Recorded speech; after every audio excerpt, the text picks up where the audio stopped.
Yeah, thanks everybody for coming to this terrific event. It's a very unusual event where we're having folks from the who were involved in the Satartia accident and back in February of 2020, in which a 24-inch in diameter CO2 pipeline burst, ruptured near the little town of Satartia, Mississippi, which is in the Mississippi Delta, right on the Yazoo River, not far from the Mississippi River. And about 300 people had to be evacuated. Uh, Many people were sickened by the gas that poured out. There was about 24 folks who were rendered unconscious within a few minutes of that rupture. Um, and It was a very, very serious event for everyone who was involved in it. It received very little notice at the time. I wrote an article that appeared in August of this past year discussing what happened. And we have with us, we're very fortunate to have with us three of the victims of that event. Um, we have Deamarys Burns, who was actually trapped in a car and rendered unconscious by the gas and was in that car for over 4 hours, breathing that gas. Was rescued by one of our other panelists, Jerry Briggs, who is both a fire chief and also the chief fire person in Warren County, with oversight over all of the Warren County fire departments and their activities. And Jerry joins us from Vicksburg, where he's based. And we're very, very fortunate to have Jerry. We had two cancellations today. Unfortunately, Terry Gann, who's a sheriff's investigator who rescued a good number of folks and then was overcome by the gas himself, is not with us. He is ill, has apparently COVID. And then Jack Willingham, who is the emergency management director for Yazoo County, where the event took place. His wife was involved in a car accident, and we just heard from him this afternoon. So we have some couple of cancellations, but Jerry is very qualified to talk about this, and we'll be hearing from him in just a few minutes. I guess we're going to have a presentation before we go to our panelists. Am I right about that, folks? Or are we doing Okay. I can do all the rest of the agenda. If you want to just tell us all about the panelists. Okay. All right. So I'll just quickly run down a little bit about Linda and Deamarys and Thelma Brown, who are with us here tonight, and three of our victims. Deamarys, as I said, was trapped in his car with his brother Andrew, and there's Deamarys in the middle picture there. His brother Andrew and his cousin Victor, for several hours, finally rescued by Mr. Briggs and two others. When they were close to death, barely breathing. I'll let Jerry tell that story because he tells it very well. Thelma Brown is Deamarys's mother, who was also trapped in her house. And Deamarys called her as he was approaching the pipeline. And it was a very frightening event because he was already sort of under the influence of the gas and apparently wasn't making a whole lot of sense. And then his phone just went dead. And he'll tell you about that as he passed out. Thelma had to basically shelter in her home. No one came to rescue her with her grandchildren, and she'll tell that story herself. And then Linda is Thelma's sister, lives right down in the little town of Satartia on Canal Street. And she too was affected by the gas as it came into her home. Her daughter, Lynette, and her granddaughter, McKaylin, came in too, and McKaylin passed out, literally fell to the floor. And they were, thankfully, they were able to escape when Lynette was able to get them to a hospital. And they drove to the hospital, although they were all pretty close to passing out as they drove there. Linda, in fact, did pass. So anyway, those are our three victims, and our terrific fire chief here, Jerry Briggs, and we'll be getting into their stories, and we'll be hearing from them in just a few minutes. All right, thank you, Dan. That was great. I am really excited to hear from our panel of folks impacted by the 2020 Satartia carbon pipeline rupture, as I'm sure all of our attendees with us here tonight are. Unfortunately, you got to hear from me first. My condolences. Before we dive in tonight, I just want to run through a few quick logistics. First up, the agenda. We have a number of really great guests on tonight. Dan's already mentioned some of our highly esteemed folks on our panel. But like I said, first up, you're stuck with me, Emma Schmit, to go over some of the background on carbon pipelines. We will then hear from California Congressman Representative Khanna, who has been working on legislation around this issue, specifically regarding the subsidies that these massive corporations rake in for carbon capture projects. And then following Representative Khanna, Dan is going to lead a panel discussion from those impacted by the carbon pipeline rupture in Satartia, Mississippi. After we hear from the panel, we are going to wrap things up with Jess Mazour from the Iowa Sierra Club, sharing how we can all get involved in stopping the investment in or development of any new carbon pipelines. Just so you know, you can submit any questions you have at any time using the Q&A button at the bottom of your Zoom screen, and we'll try and reply throughout tonight. But if we aren't able to get to all of those questions, we will be sure to follow up later. And we are also planning on sharing a recording of tonight's webinar with folks tomorrow. So with that, let's get going. Like I said, I'm Emma Schmit, and I'm here to just share a little bit of background on carbon pipelines. I'm a senior organizer for Food and Water Watch based in Northwest Iowa. Food and Water Watch is a national organization with staff on the ground across the country. We work on a number of issues: fracking, food safety, water privatization, you name it. And our mission is to mobilize regular people to build political power to move bold and uncompromised solutions to the most pressing food, water, and climate problems of our time.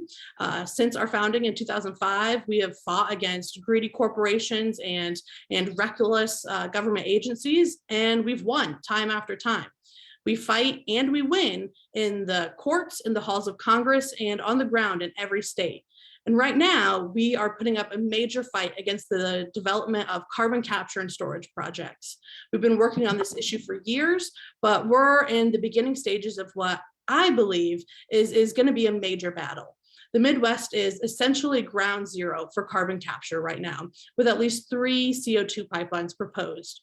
But these projects are being explored across the country. Before I go any further, however, I do want to explain exactly what we're talking about here, because as you'll learn tonight, these aren't your typical oil or gas pipelines. Carbon pipelines are far more dangerous and just completely unnecessary. So these pipelines are part of a bigger scheme called carbon capture and storage, or CCS. You may also hear it called CCUS, carbon capture utilization and storage, or simply carbon sequestration. It is essentially all the same racket, but for the sake of brevity, we're going to refer to it as CCS. Now, CCS is made up of 3 steps. First, the carbon dioxide is separated from the other gases at the smokestack of a polluting entity. Power plants are one of the most commonly discussed sources, but the industry is finally learning that it's not very profitable to utilize this technology on power plants. So more and more, we are hearing of ethanol and fertilizer facilities being proposed as the capture sites. And this is certainly the case in the Midwest, where 3 proposed projects, Summit, Navigator, and Wolf, are intending to capture millions of tons of carbon each year from the multitude of ethanol and fertilizer plants that we have here. But what happens after the carbon has been captured from these facilities? Well, in the second step of the CCS process, the carbon dioxide is compressed and it's shipped off for storage. Since it can only be stored in certain geological formations, it has to be transported long distances through a series of pipelines. And as we'll hear tonight, this method of transportation can be incredibly dangerous, risking the lives of every person who lives near the pipeline route. Then in the final step, the CO2 is injected underground, typically into salt caverns or old oil and gas fields. So right now, we're being told that the carbon will simply be stored underground so it stays out of the atmosphere and mitigates the climate crisis, which I personally find rather comical. These corporations have known that they were largely responsible for the climate crisis for decades now, and they have never given a damn. And I find it hard to believe that anything has changed. So this isn't about being climate friendly, about being a green industry. The only green thing about any of these projects is the money they're going to rake in from them. In fact, one of the most common uses for carbon at this time is to inject it in the ground to drive oil to the surface, a process known as enhanced oil recovery. Based on what we currently know, it's incredibly likely that most of the projects proposed for the Midwest, namely the Summit and Navigator projects, will be using the carbon for enhanced oil recovery. And of course, by doing so, they're continuing to prop up the failing oil and gas industries. We know that the transition to clean energy sources has left the oil industry on its last leg, and CCS is offering a crutch to allow them to continue on polluting and harming our communities. Enhanced oil recovery also allows for the rapid leakage of carbon, and there are also very real health concerns like liver and kidney damage from the release and leakage of substances added to the carbon during that process. But let's say they really do pump it in the ground and they leave it there. The results really aren't much better. Long-term underground carbon storage is unproven and laden with risks. The carbon is meant to be sequestered underground in a reservoir of porous rock that's overlaid with an impermeable layer of rock to seal off the reservoir and ideally keep the carbon from escaping. And that sounds all right on paper, but it's rarely how it works. The slow leakage of sequestered carbon is almost a given. As much as 10% of stored carbon might leak out within 30 years due to carbon's ability to seep through fractures and undetected faults in the ground. And it can also slowly escape along well linings. And it's been shown to corrode the materials that are commonly used in the transportation and injection process. And of course, this whole scam comes full circle because much like we've seen with the fracking industry, injecting carbon into the ground greatly increases the risk for earthquakes. So it is not at all a matter of if a carbon disaster could occur, it is completely a matter of when. From well failure during injection, a blowout, or say structural damage from an earthquake, it could release large amounts of CO2, contaminating our groundwater and our soil. But as we're going to hear tonight, there are even more frightening impacts on people. As you likely know, carbon dioxide is an odorless, colorless, invisible gas. If the pipeline were to rupture, the carbon would create an indistinguishable bubble that asphyxiates everything in its reach. And that alone is terrifying, right? But to just add a real cherry on top, a 2020 study of CCS pipelines claimed that the specifications and standards for carbon dioxide pipelines are still minimal, and the techno-economic framework and integrity management systems are immature. So that's not exactly a ringing endorsement of a technology that could quite literally kill you with the slightest malfunction. So why are these companies willing to go through with these projects, even with all of these risks that we've laid out? I'll give you about 2 seconds to think about it. If you guess money, ding, ding, ding, ding, ding, you are a winner. We originally saw this technology crop up in the 1970s, but it only really began gaining steam under the second George W. Bush administration. And each of his successors, Obama, Trump, and Biden, have all pushed to fund CCS, funneling billions of dollars into demo projects and research. And despite year after year of lackluster results, we're continuing to see our tax dollars poured into developing this unsound, hazardous industry. One of the top reasons that we're seeing corporations suddenly become interested in CCS is because of the subsidies it offers. So back in 2008, Congress added Section 45Q to the tax code, which incentivizes carbon capture and storage. For every ton of carbon that companies store, they earn $50. If the carbon is used in enhanced oil recovery, that amount drops down to $35 per ton. And that adds up awful quick. If we take a look at the Summit project, for example, they claim that they will sequester 12 million tons of carbon every year. At $50 a ton, it would generate about $600 million per year from that single tax credit alone. $600 million of our public money, going to make a handful of absurdly rich men even richer. Money that otherwise could be used to invest in schools, hospitals, or legitimate carbon reducing practices.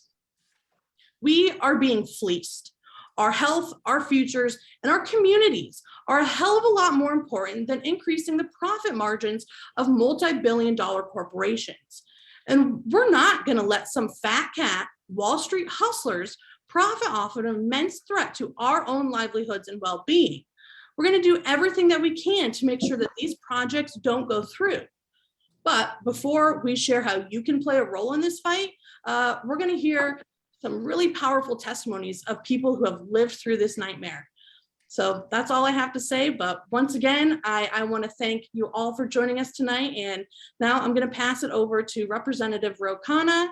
Representative, thanks for taking the time out of your schedule to hop on here tonight with us. The floor, or I suppose the screen, is all yours. Well, thank you. Thank you very much to you and Sierra Club and Food and Water Watch for organizing this important conversation. Thank you to the survivors of the Yauzza County pipeline explosion. I really applaud you for your courage in speaking out today. Your voice makes a difference.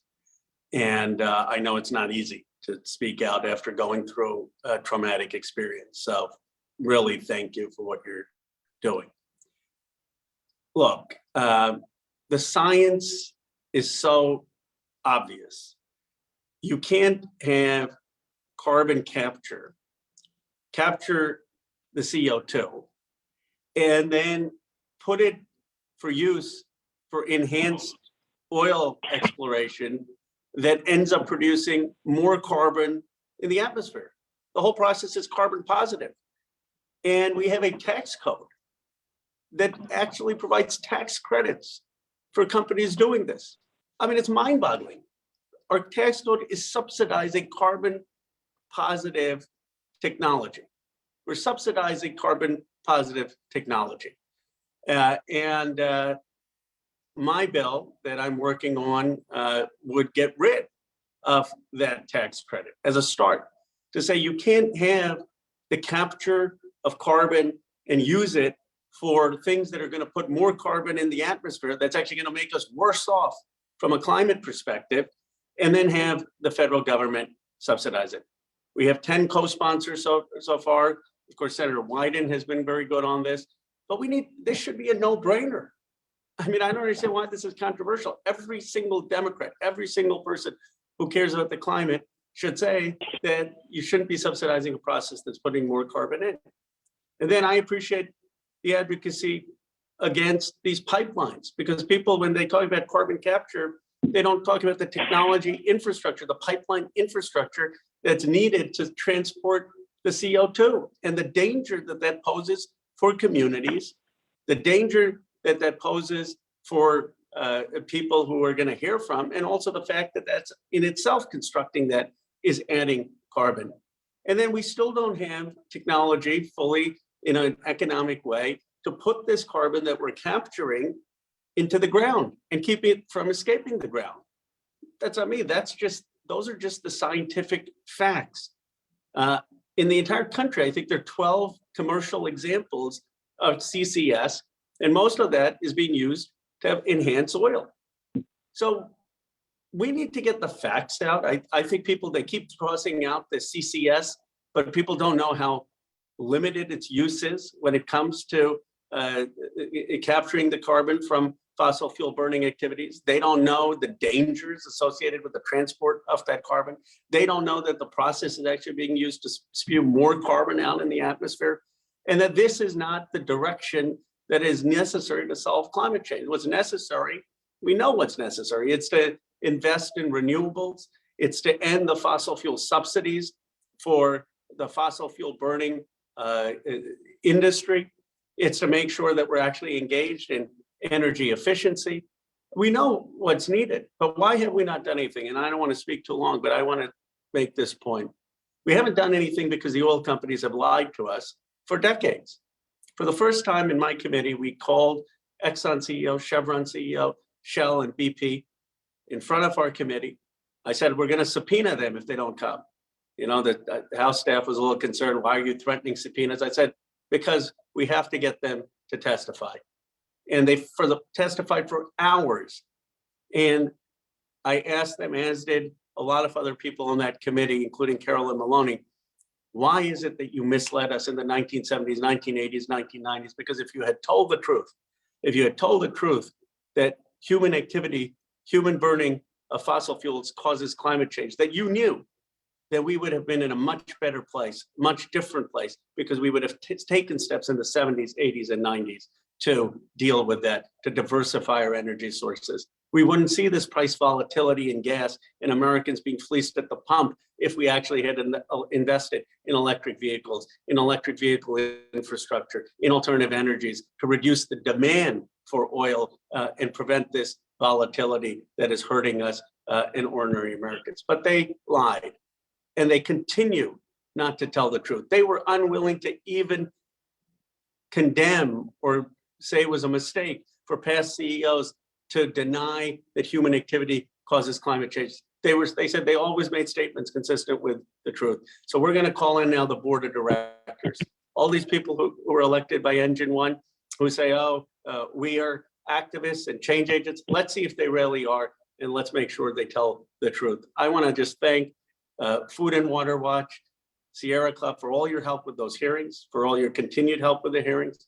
I want to thank Katie Thomas on my team, who's just extraordinary, and Kevin Fox and Arya, who are working so hard to pull off these historic hearings. This is our highest priority, holding them accountable, getting the end of fossil fuel subsidies, and at least making sure we aren't subsidizing enhanced oil recovery.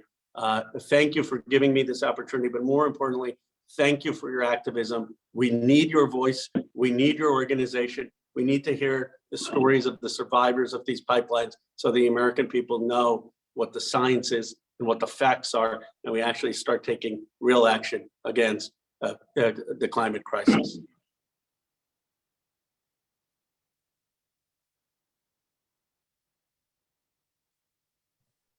Thank you, Representative Khanna. We really appreciate your time and everything you had to say. I'm going to now pass it over to Dan to kick it off our panel. Okay. Let's see. Hold on. I'm just seeing if I can get my face back up there. Well, I don't know if you can see me, but hopefully you can hear me. Yes, sir. Okay. For some reason, I'm not on video, but oh, there we go. Maybe this will help. Ah, there we go. All right. So what I want to do is I'm going to walk us through starting with our victims here. So we'll hear some of their stories, and then I'm going to bring Jerry in to talk about what he saw that night and the really rather dramatic rescue that he was involved in to save one of their lives, which is an extraordinary kind of thing and a story that he ought to tell. Let's just start with, I think we'll start with Deamarus Burns, who, as I said, was trapped in the car. And then we'll go over to his mother, who was really talking with him right up to the moment he passed out. And then we'll go to Linda, because it all sort of fits into a sequence. That's sort of how the events took place that night. I'm just going to set the scene here, okay? So this is a roughly 7:05 to 7:15 time frame when this pipeline explodes.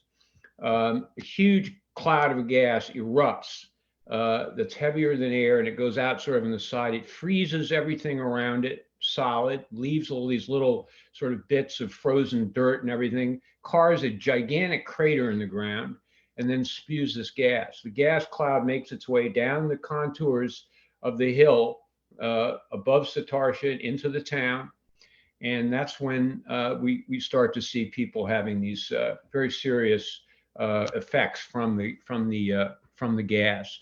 Giamras, if you would, can you hear me, buddy? Yes, I can. Okay.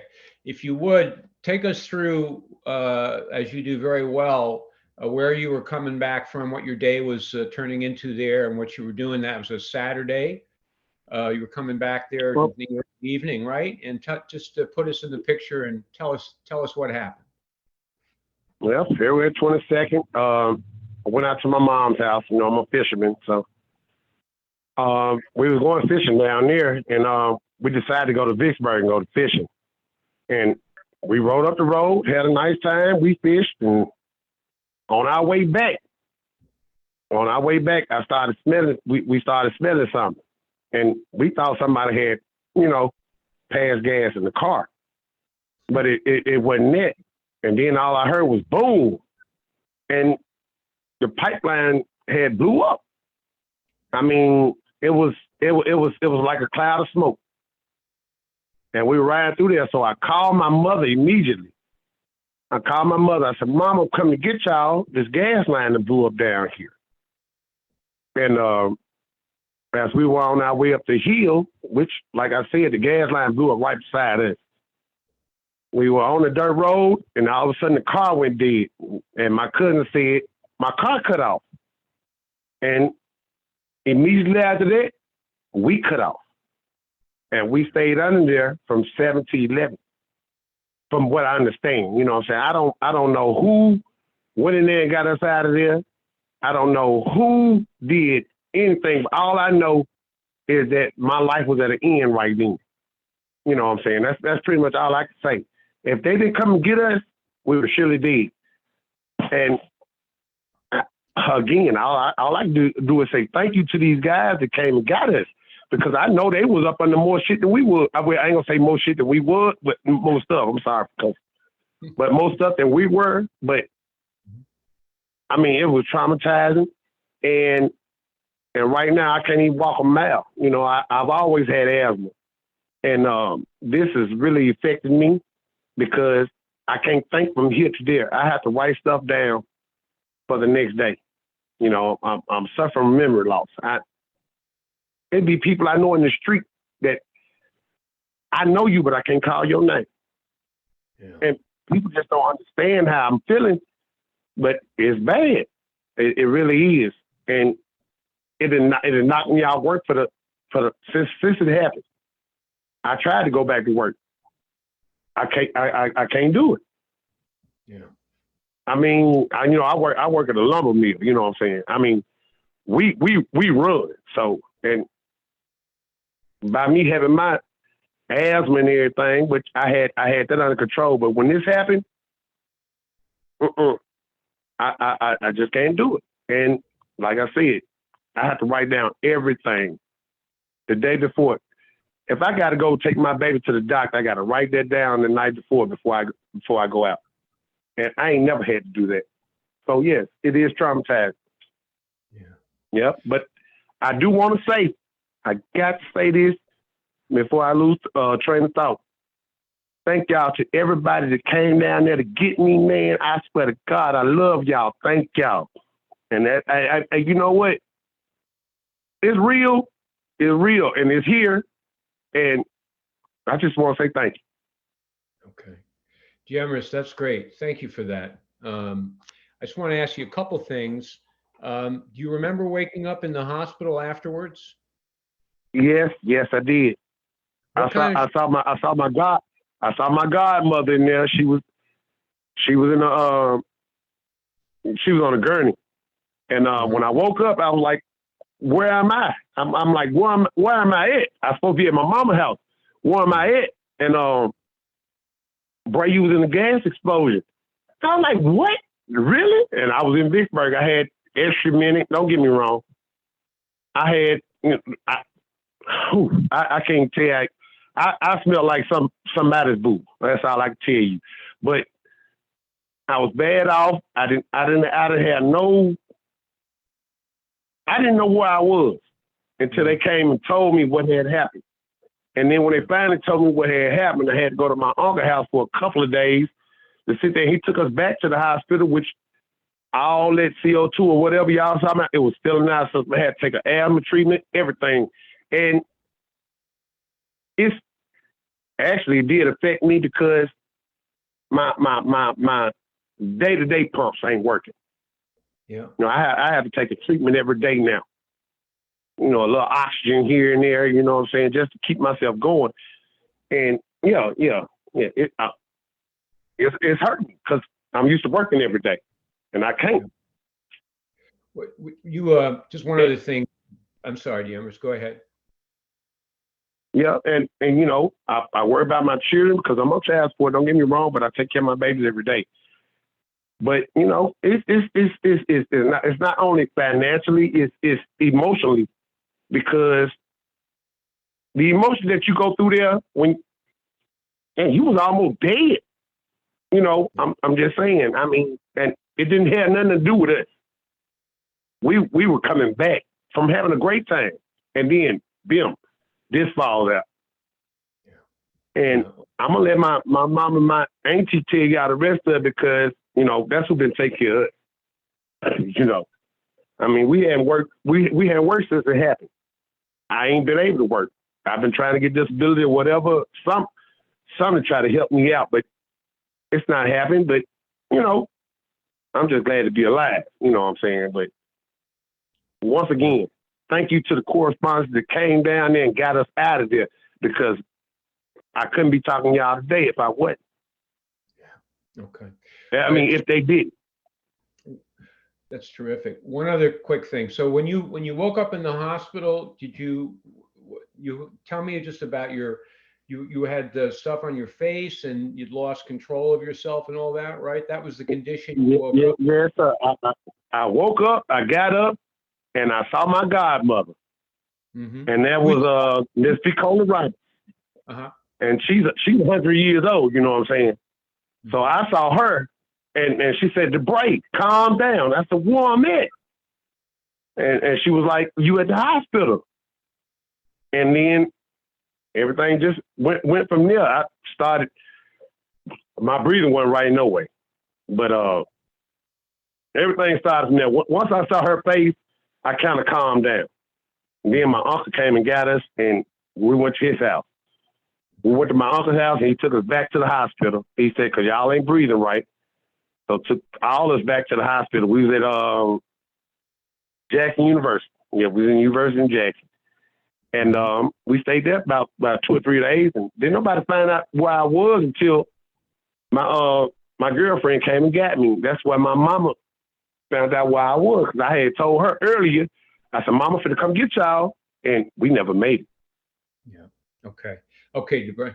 Thank you so much. And thank you for telling that story again. I know it's not an easy story to tell.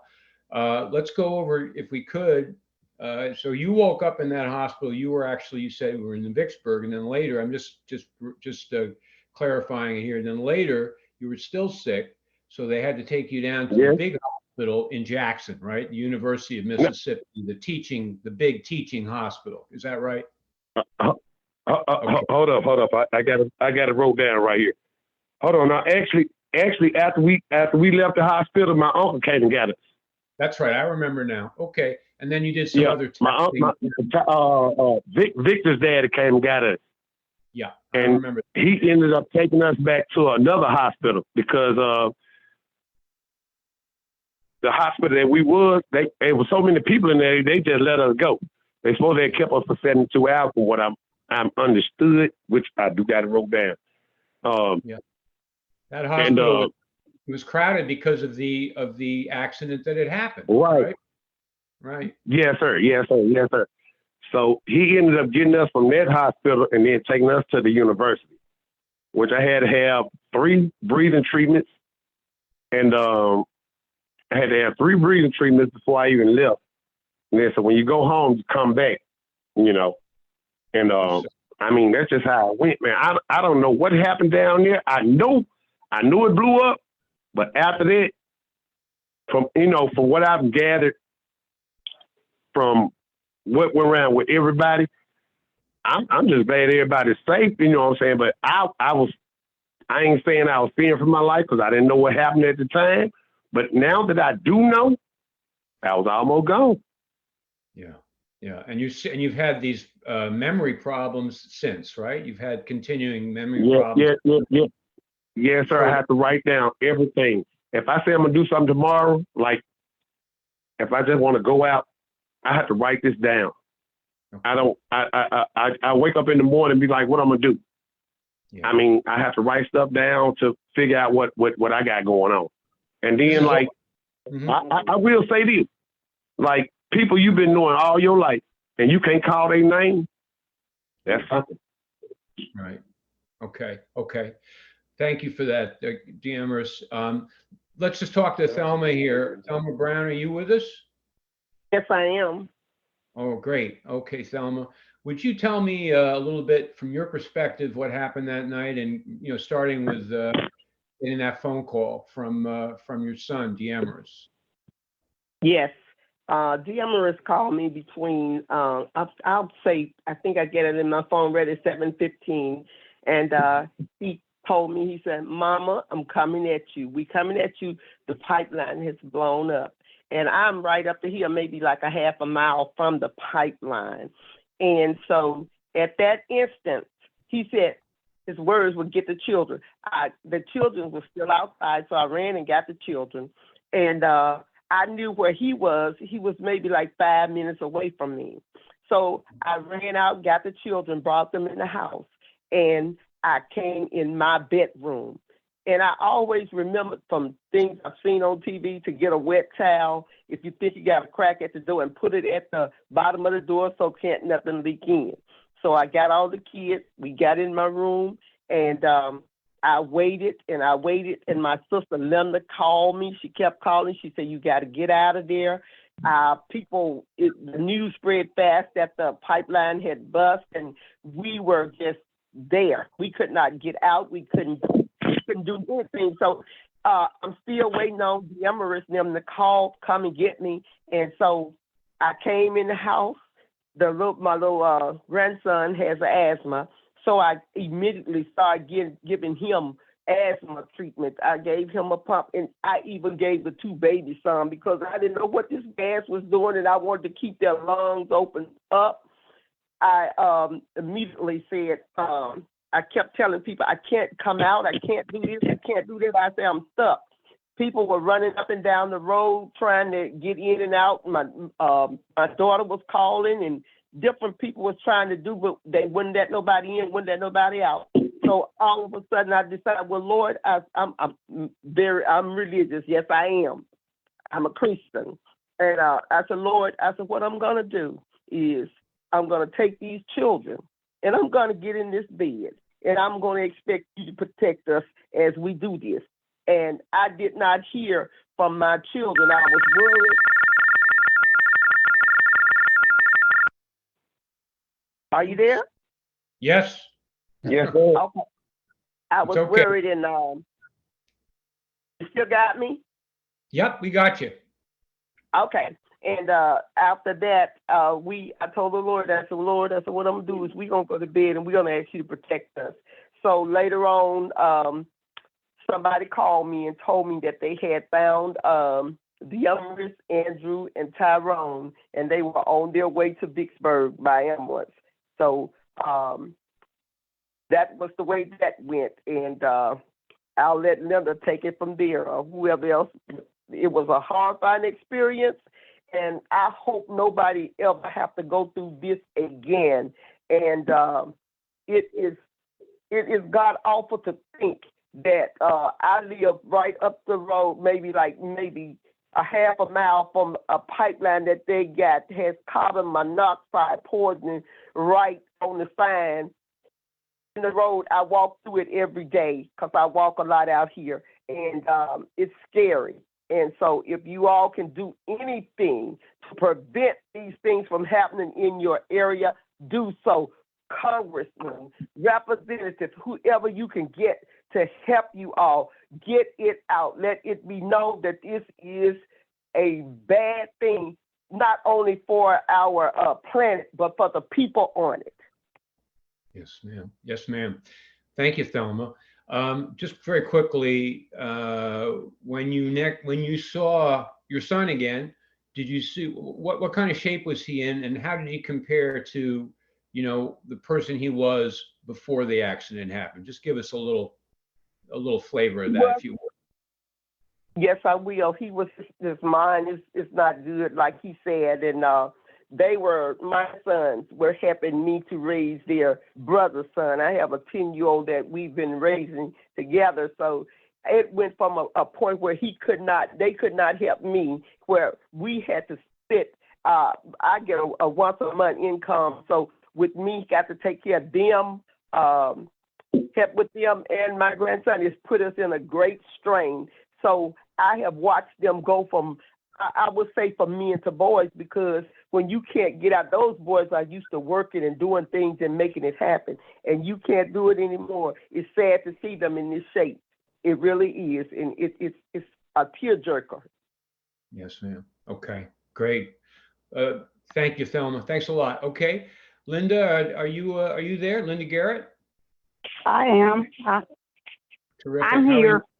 Okay, how are you doing tonight, hon? Okay, I'm fine. Good. Would you tell us what happened that night, and just take it from when you started seeing something was wrong, and just go ahead from there?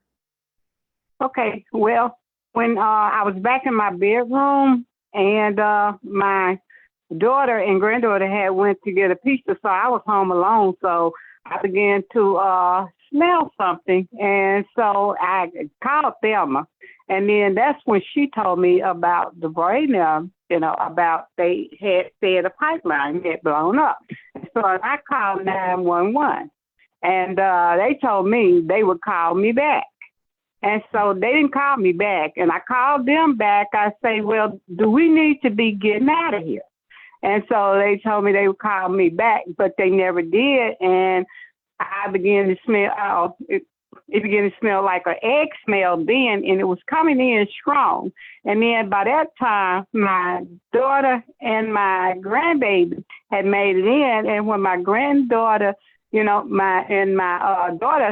daughter was beating on the table, and my grandbaby fell on the floor under the table. And so, apparently my memory and my mind or whatever, because my daughter had called 911, and she was telling them that, her daughter was on the floor, and they told us that there wasn't anything they could do. They could not send anybody in to get us, and we had to get out of there the best way we could. But by the grace of God, my grandbaby weighed about 200 and some pounds. And so we got her off of that floor, and we got her in that car. And so when we got out to Highway 3, well, on the way, I kind of just passed out. I just passed out. And I just thought that literally I was not going to make it. And I knew, my grandbaby, because she was laid out on the seat, and they had told us they was going to have us an ambulance to meet us.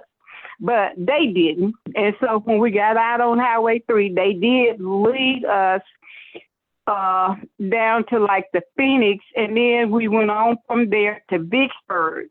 And when we got to Vicksburg, they did call when we got there and asked us where we was, and we told them that we was at the hospital. And so they saw us at the hospital, and they gave us breathing treatment, and they took our blood pressure, and they gave us something for pain because our head were hurting.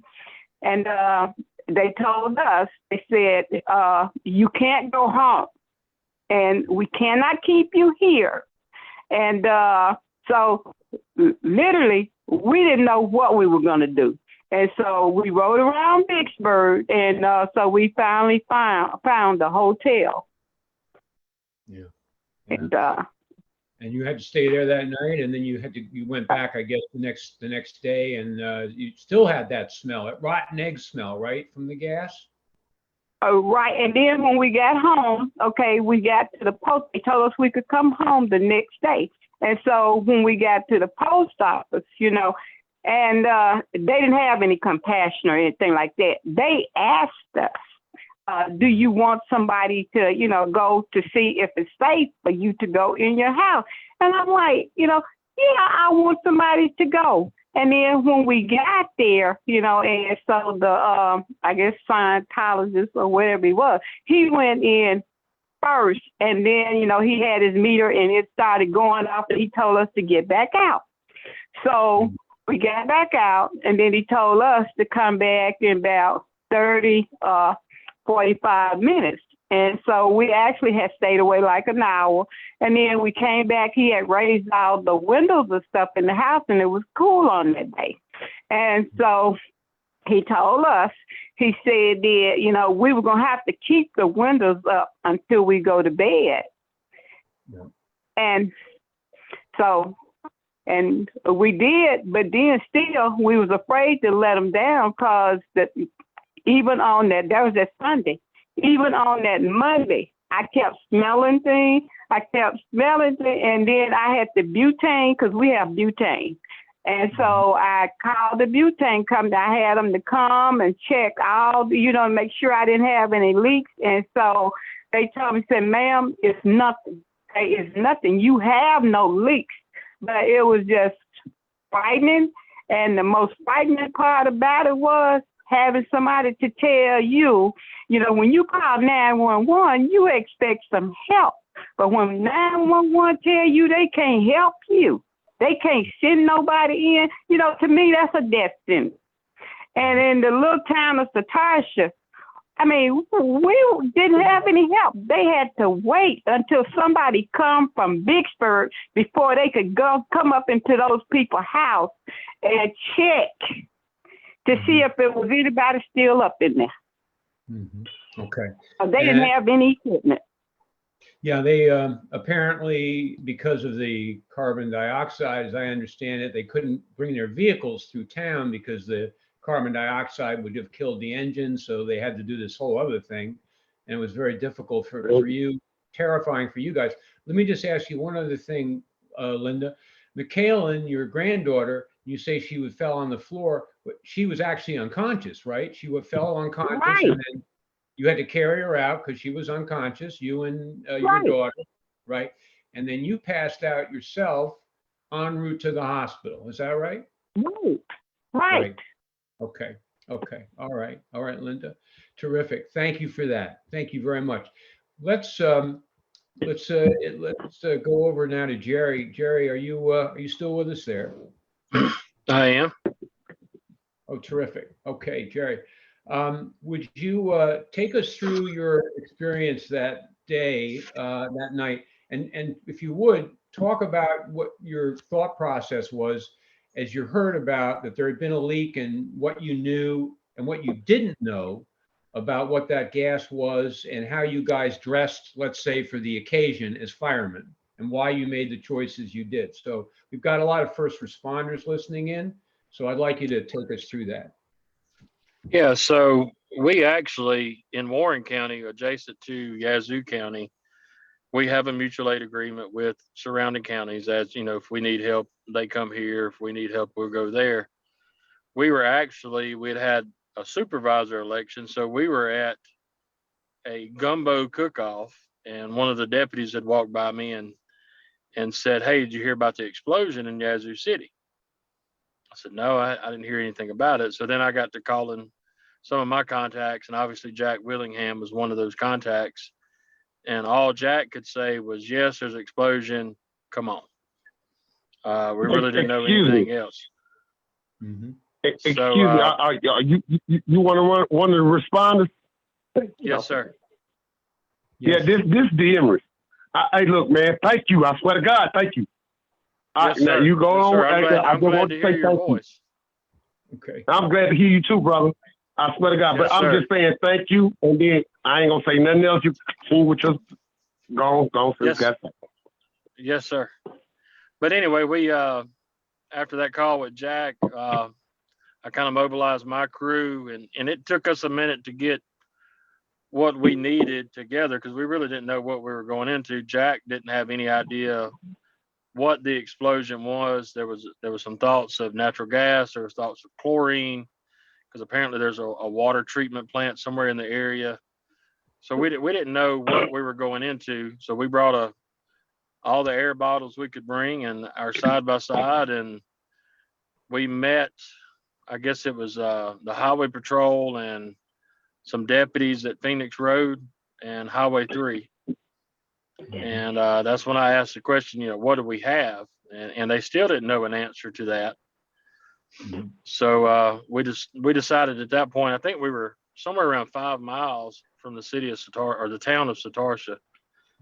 So we loaded up all the equipment that we could load up, because we knew we were going to have to be on air as we walked through this town, being that we didn't know what the gas was. Yeah. So we did that, and me and 2 others loaded up, and we rode into town, and we searched door to door along with Deputy, I think Investigator Terry Gant, until he couldn't go anymore because he didn't have the breathing apparatus. He had to leave, and we searched, like I said, we searched every house in the town of Satartia looking for anybody. On the way out, we got to Highway 3 right there at the intersection of, I think it's 433. And we hadn't located anybody. So we radioed. Jack was in the command post. So we radioed to Jack that, we haven't found anybody. And he said, well, there's this little gravel road really close to where we think the explosion was. There's a handful of houses on that road. Can y'all check that road? So I looked at my 2 guys and I was like, well, this is it. It's, what do y'all want to do?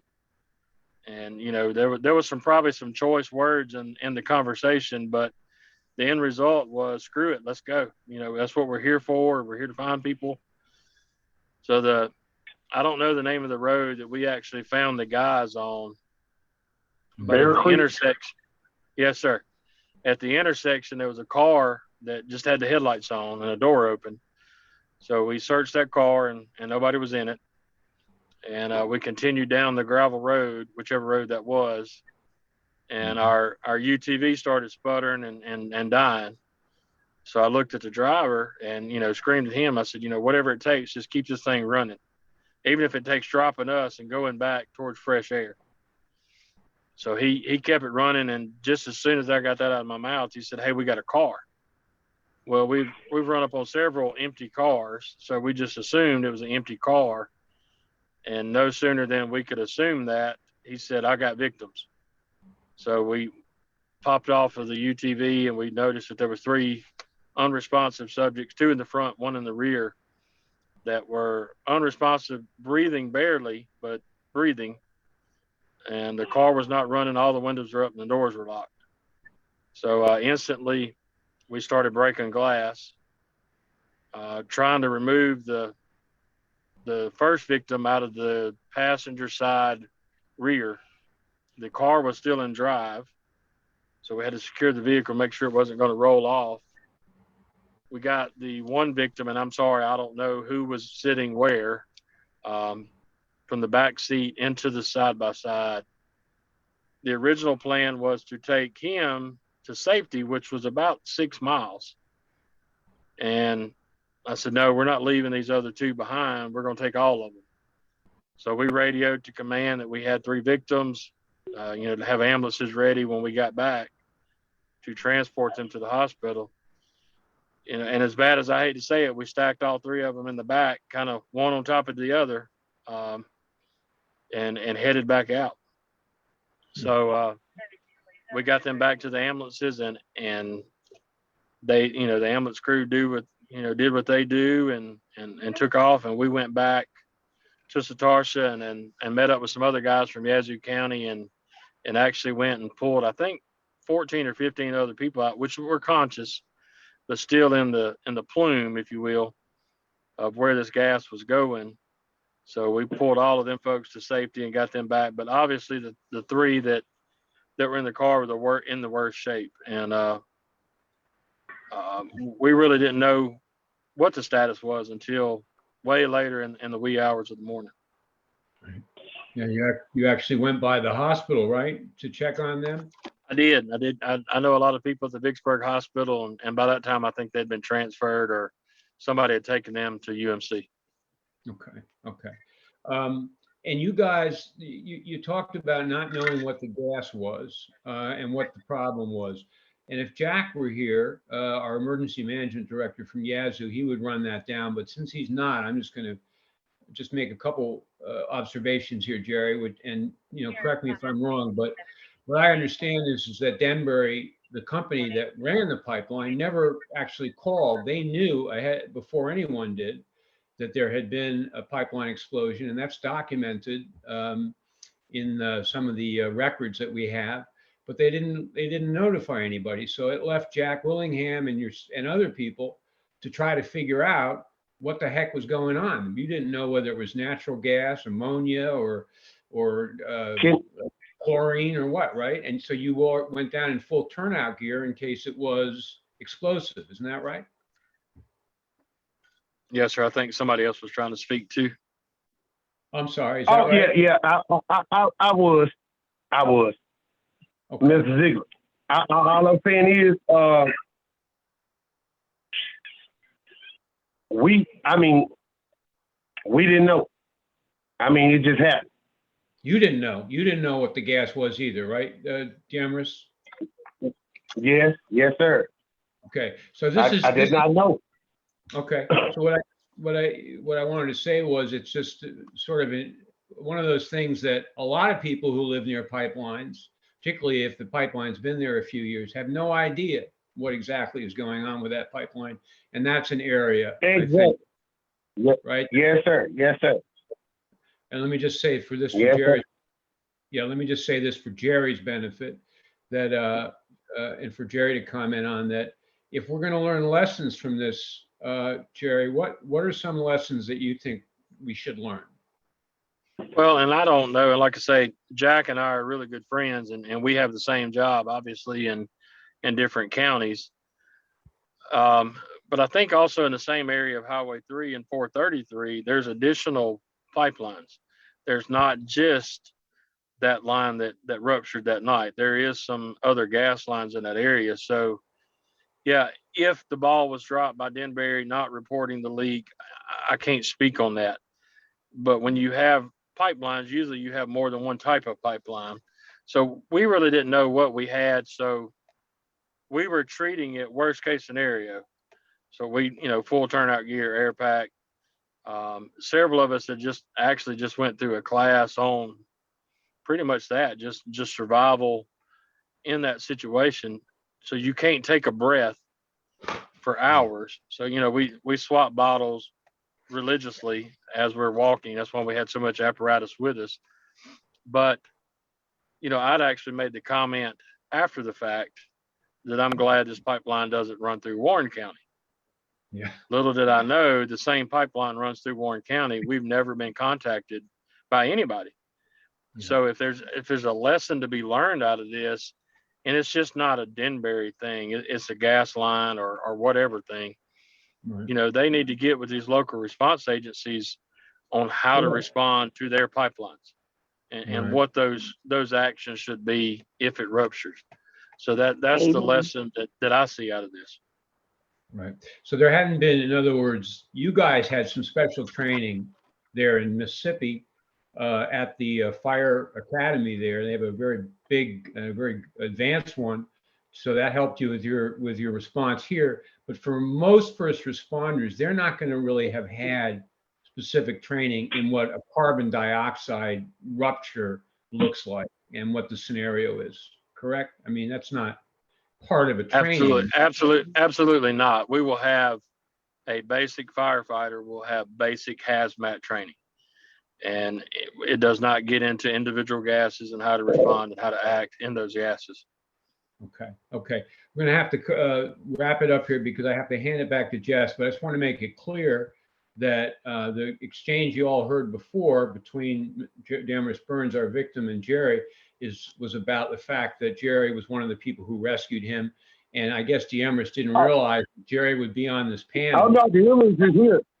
Yeah, so that's just to explain that these two folks hadn't actually met. So that's kind of a nice thing that came out of this. Now, we got go ahead, Demarest.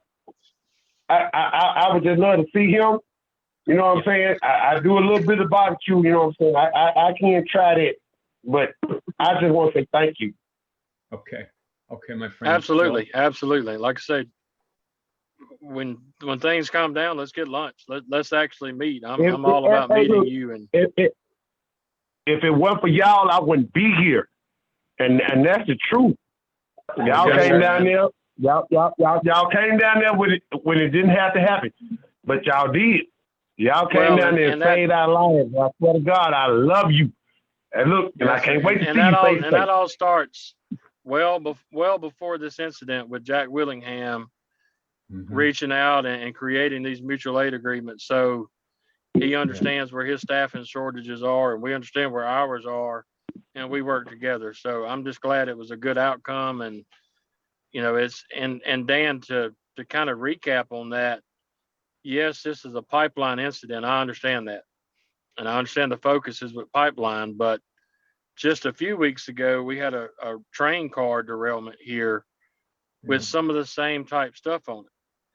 And Interstate 20 runs through with some of the same type stuff on it. So these are not just isolated to pipelines, and people that live in the areas of rail tracks or interstates or anywhere where you have commercial traffic. And I think that's where Denbury or whatever needs to reach out to these residents and make them understand what's going through here and what some of the potential hazards are. Okay. Right. We're going to have to end. Absolutely. Amen. We're going to have to end there so that I can turn it back to Jess, but I just want to say, I hope you guys have lunch and I'll buy the lunch. So let's do that sometime. All right. Thank you to all of our panelists. I really appreciate you. You guys have made this story happen and have worked diligently with me as a reporter for almost 2 years, and made some of these tremendous public statements and spoken to people and given of your time. So thank you very much, all of you, for being here.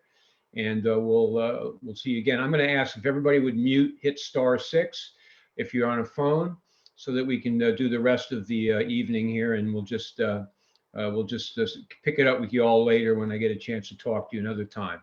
So thank you. Thank you very much to all of our panelists. Thank you for sharing your stories. We promise you that we will take your stories and we'll make sure that helps protect lives here in Iowa and beyond. So we thank you a lot for that. I want to just do two quick questions, and then I'm going to close this out. And we have some really important action steps. So if you're still on, hang on for about 5 more minutes, and then we'll be done for the evening. But we have something we need your help with if we're going to stop these pipelines. But before that, I want to, one question that we saw repeated over and over and over again, Dan, that you may be able to help us with is, what's the financial and legal recourse for this? Is there any recourse? Who's responsible for what happened? Oh, you're muted, Dan. All right, that's a real problem. There really was. Hey, can I interrupt real quick before I jump off? Go ahead. Mr. Burns, you still on? No, it looks like he's not, Jerry. I can get a message to him. Yeah, Dan, if you wouldn't mind, just send him my cell phone number. You have it. I do. And just make sure he knows how to get in touch with me. Like I say, we have never met after the incident, so I'd love to meet him and the other 2 guys as well. Happy to do it. I'll make sure it happens, Yeah, Jerry. thanks for having me. Thanks for being here. Okay. All right, yes, sir. All righty. Whoops, I just muted myself, didn't I? Hold on. Oh, we can hear you. Am I okay? Okay, good. So the unfortunate thing is there was really no investigation of any kind that we know of. We heard originally that the Pipeline Hazardous Materials and Safety Administration, which is part of the Federal Department of Transportation, was doing an investigation. We've never been able to find out if that happened or what the result was. As far as who takes care of the people who were injured, there's been, the only recourse for these folks has been a private lawsuit. Those so far have really not been filed because the plaintiffs' attorneys who are involved haven't seen that there'd be, let's say, a big enough recovery. In other words, there were no deaths. So it's more difficult to collect a substantial amount of money. So that's been stalled. There is, however, an active lawsuit in Texas that was filed by Mr. Burns' attorney, Deameris, who we heard from, and the two other fellows who were injured in that accident in their car and were overcome. But this is going to be a long process in the court. No federal agency has gotten involved, and the only interest by anybody in authority really has been from Congressman Khanna, who we heard from at the top of this presentation, who's had some of our folks on his staff have heard their stories, and I helped facilitate that, which I was very happy to do. But that points to a gaping hole in the regulatory apparatus here, that there is no agencies, no agent of federal government, and in many states, and really nothing in the state government, where someone would come in and make sure that victims are taken care of, have long-term, monitoring, medical monitoring, or whatever it is, and some sort of, if the financial impacts were substantial for hospitals and medical care and all sorts of things. Those are all, just sort of, they're out there hanging in space. There really are no answers to that. Thank you. It's very interesting because we hear the pipeline companies here in Iowa saying that they're going to take care of anything that goes wrong. But here we have an account where we can say we don't necessarily believe that. So I'm going to go. Oh, did you ask me? No, I was going to say, yes, 100%. Mm-hmm. Well, I'm going to move on to the action steps, because we cannot stop these pipelines if everyone that is paying attention doesn't help in some way, shape, or form with some of the action steps we need to take. So I'm going to talk about, this is a lot, very Iowa specific, but there is some information for people who are out of state as well. So as I said, thank you to all of our panelists. My name is Jess Mazour. I'm the Conservation Program Coordinator with the Sierra Club Iowa chapter, and I'm a lifelong Iowan. Before we wrap up, I want to talk about these action steps that we have for you. So the very most important thing that you need to know is that these projects are not a done deal. The pipeline companies want us to think that, so that we'll all go away and we'll stop raising a fuss. But we're going to do the exact opposite. We are not going to go away. We're not going to believe their lies that these are a done deal. We're going to stand up and we're going to fight back. We have at least a year to organize a united resistance against these pipelines. And we have to stay united because that's our power. Our coalition is really diverse. We're Republicans and Democrats, urban and rural, farmer, environmentalists, Indigenous people, and everyday Iowans. When people from so many different walks of life can come together, and we know this is not a partisan issue. This is not a Democrat or Republican issue. This is a right or a wrong issue. This is a moral issue. And what's happening in Iowa right now is just plain wrong. In order to win, we're going to have to step outside of our comfort zones. We're going to have to write letters to the editor, speak out at meetings, talk to our neighbors, and we have to put a whole lot of pressure on our elected officials and our appointed leaders to make sure that they're going to protect us. There are more of us than them. And if we stand together and fight back, we will stop these pipelines. Since the projects were announced late last fall, Iowans have done a fantastic job lobbying their county supervisors to formally object to the pipelines with the Iowa Utilities Board. At least 18 counties on the pipeline routes have formally objected so far. So we have to keep pushing our supervisors to pass objections. So let's get all of the counties on the pipeline routes to formally object. But it doesn't stop there.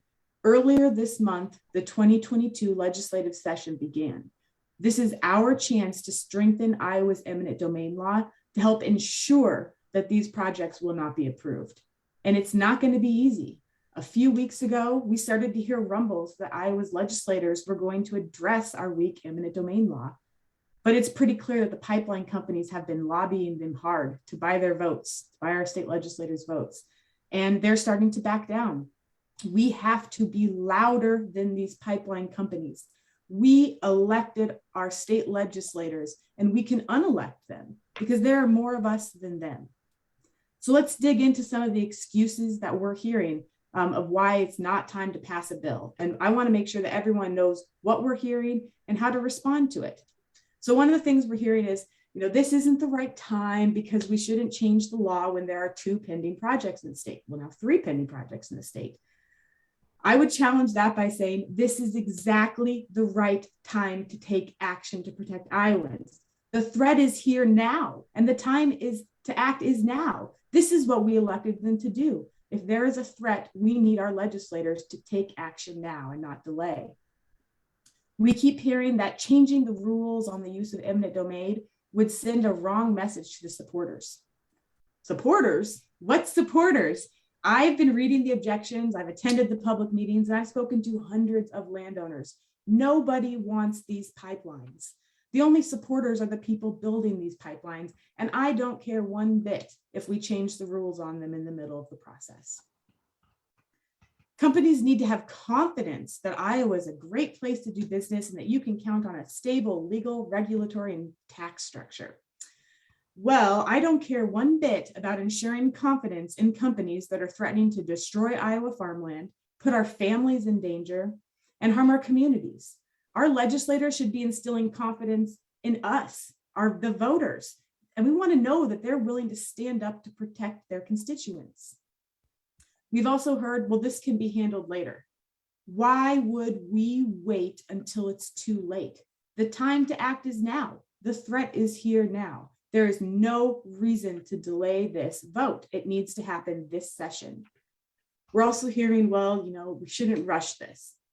I agree. That would be fantastic. But unfortunately, the pipeline companies are deciding the timeline right now. We're on their timeline. Legislators should tell these pipeline companies to slow down. We would love it if we didn't have to be in this situation. The next thing we're hearing too is these developers will continue to work cooperatively with landowners. The pipeline companies have yet to work cooperatively with landowners. Working cooperatively with landowners would be recognizing that Iowa doesn't want these pipelines and they should get out. But instead, these pipeline companies continue to harass, intimidate, and bully landowners into signing easements. But guess what? I have yet to talk to a single landowner who supports these projects. So we are winning in the terms of easements. There are more people not signing and very few people signing. So let's focus on the truth. When these legislators try to tell us these excuses, we need to make it clear that we know what the truth is. The truth is that we elect people to protect us and our communities. We elect people to tackle tough issues facing everyday Iowans. We elect people who put people over profits. It is our state legislators' job to make sure that Iowa law protects Iowans. And now is the exact right time to take action to stop eminent domain abuse for these private projects. There is no excuse to avoid taking action on this important issue, and we need elected officials with guts who are willing to stand up for their constituents. This is not the time to get cold feet. This is the time to stand up and fight back, or we're going to elect somebody who will. So we have two very powerful people in the state legislature. Both the House and the Senate have a majority Republicans. So the two top people in each chambers are Republicans. It's House Majority Leader Pat Grassley and Senate President Jake Chapman. The reason we're targeting those two is because since they're the most powerful people in both chambers, they have control over which bills are priority. They can hold up a bill and make sure it doesn't pass, or they can ensure that it is passed. They can also influence other legislators. So basically, they're kind of sitting with the most power up at the Capitol. So we think we need to make sure that these two know that this is a priority for Iowans, and we want them to make it a priority for the entire legislature, for the Senate and the House. So House Majority Leader Pat Grassley is from New Hartford in Butler County. He's a farmer. Senate President Jake Chapman, Adel, Dallas County, is a businessman and an EMT. Both ironically are very pertinent to what we're talking about because we know that these pipelines destroy farmland, and we know that EMTs are majorly at risk if there is a rupture. But we need to remember that to the leaders, to any elected official, the most important thing that legislators care about is being reelected. And we need to make sure they know that this is so important to us that they're vulnerable if they do not come out against these pipelines and help us pass a bill. So we're going to, we have an action alert. We made it really easy for everybody. All you have to do is call that number, and we're going to put that in the chat as well. And it will automatically connect you to Representative Pat Grassley and to Senator Jake Chapman. And it will take you right to their phone number where you can leave a message, or if they answer, you can talk to them. We need to make sure they know that these pipelines are developed and owned by private companies. These pipelines do not have a public use. Eminent domain should not be allowed. And there is no excuse not to take action this legislative session. This is what we elected them to do. For those of you who are out of state, I know we have people outside of Iowa who are tuning in because these pipelines impact other states. We're not 100% sure where your legislative session is at. So we did set something up for you anyways, but it just calls your US Senator to where you can call and make sure that they know that you are against this.